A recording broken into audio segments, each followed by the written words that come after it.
Welcome to Democracy Now!, democracynow.org, the War and Peace Report. I'm Amy Goodman.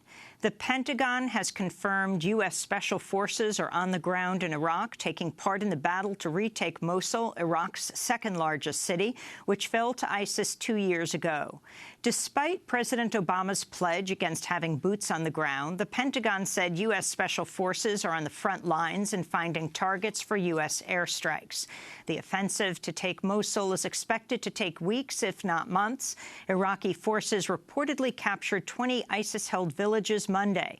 Aid groups fear the fighting will force over 1 million residents of Mosul to flee. Courtney Lair works with the Norwegian Refugee Council in the Iraqi city of Erbil.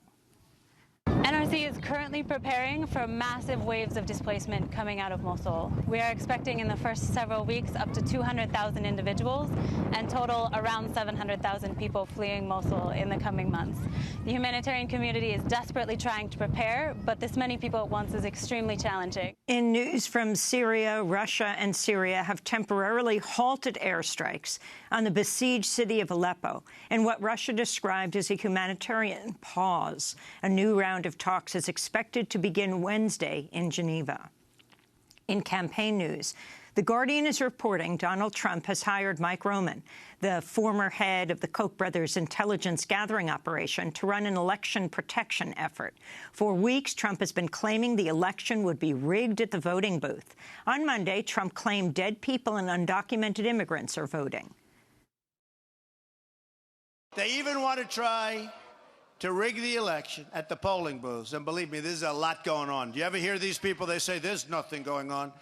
People that have died 10 years ago are still voting. Illegal immigrants are voting. I mean, where are the street smarts of some of these politicians? They don't have any, is right. So many cities are corrupt, and voter fraud is very, very common. Experts say cases of voting fraud are very rare. One study by Loyola Law School found just 31 instances involving allegations of voter impersonation out of 1 billion votes cast in U.S. elections between 2000 and 2014. Trump's claims of a rigged election have been widely criticized by members of both parties. Ohio Secretary of State John Husted said Trump was wrong and engaging in irresponsible rhetoric. In other campaign news, Melania Trump has come to her husband's defense following the release of a 2005 video in which Trump is heard bragging about sexually assaulting women. Melania described his comments as, quote, boy talk, and accused TV host Billy Bush of egging Donald Trump on. She spoke with CNN's Anderson Cooper. Those words, they were offensive to me, and they were inappropriate. And he apologized to me. And I accept his apology, and we are moving on. From a woman's perspective, what were your thoughts when you heard those tapes? This is not the man that I know. In related news, NBC has fired Billy Bush from his job as host at the Today Show following the release of the Trump tape. Meanwhile, a transcript has been published of a 1994 interview Trump did on ABC's Primetime Live. During the interview, Trump said, I don't want to sound like a chauvinist, but when I come home at night and dinner's not ready, I go through the roof.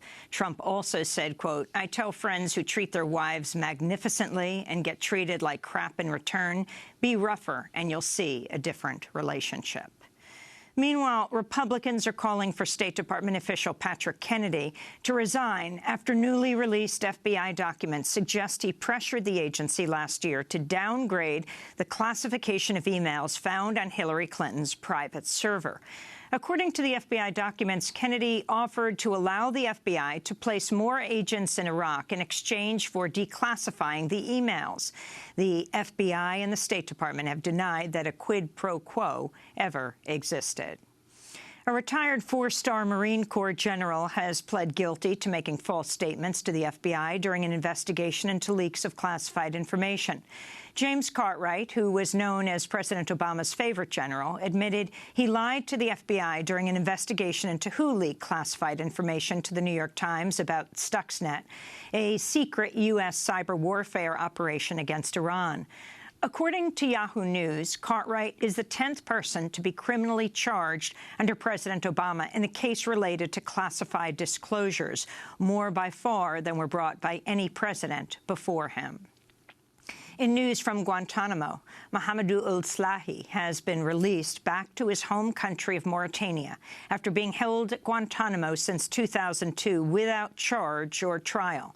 Slahi wrote the best-selling memoir Guantanamo Diary, in which he describes being severely tortured by U.S. guards. In climate news, NASA's reporting last month was the warmest September on record. 11 of the past 12 months have now broken records. Scientists say 2016 is almost certain to be the warmest year ever, breaking last year's record. This comes as it still feels like summer throughout much of the East Coast and Midwest, with record-breaking temperatures expected today in dozens of cities. In Dodge City, Kansas, the temperature reached 101 degrees Fahrenheit Monday. In other climate news, a new study by the United Nations has found climate change could drive 122 million more people into extreme poverty in the next 15 years, in part due to the impact it's already having on small-scale farmers.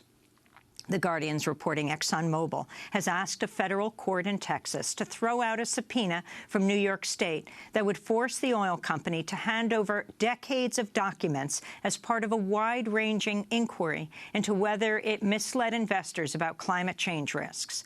Last year, Inside Climate News and the Los Angeles Times revealed that, beginning in 1977, Exxon concealed its own findings that fossil fuels cause global warming.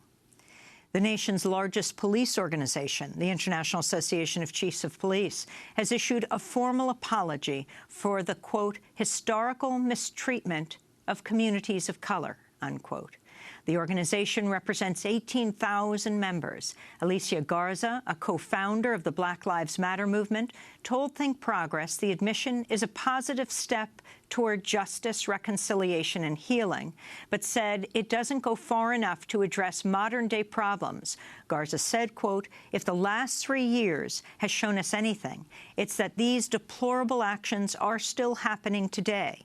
Black people are dying at the hands of police at the rate of 1 every 28 hours, she said. In media news, a British state-owned bank has reportedly cut ties to the Russian-backed broadcaster RT. The station, which relies on state funds from Moscow, decried the move as a form of political censorship. Margarita Simonyan is RT's editor-in-chief. For us, it is absolutely obvious that it is all politically motivated, and it is yet another step, now a serious one, by Britain to shut us up so that we stop broadcasting, stop telling what we are telling, so that the orchestrated choir of mainstream media, which pushes for a single narrative, will not be interrupted, and viewers won't get distracted and won't listen to another point of view. Meanwhile, WikiLeaks has accused Ecuador of cutting off Julian Assange's internet access on Saturday. Assange has been living in the Ecuadorian embassy in London for more than 4 years. Over the past week, WikiLeaks has published thousands of emails from the account of John Podesta, the chair of Hillary Clinton's presidential campaign. Amnesty International has accused Australia of turning the island of Nauru into an open-air prison to house refugees and asylum seekers. Amnesty said the conditions on the tiny South Pacific island amount to torture. This is Nina Kaistat of Amnesty. What I found on Nauru was shocking. The level of mental trauma, the level of physical illness, the daily assaults, and a complete failure of the authorities of the police to do anything about this, the daily humiliation and abuse that refugees and asylum seekers are subjected to. In education news, the NAACP Board of Directors has voted to back a call for a moratorium on the growth of charter schools. NAACP Chair Rosalind Brock said, quote, we're moving forward to require that charter schools receive the same level of oversight, civil rights protections, and provide the same level of transparency, and we require the same of traditional public schools.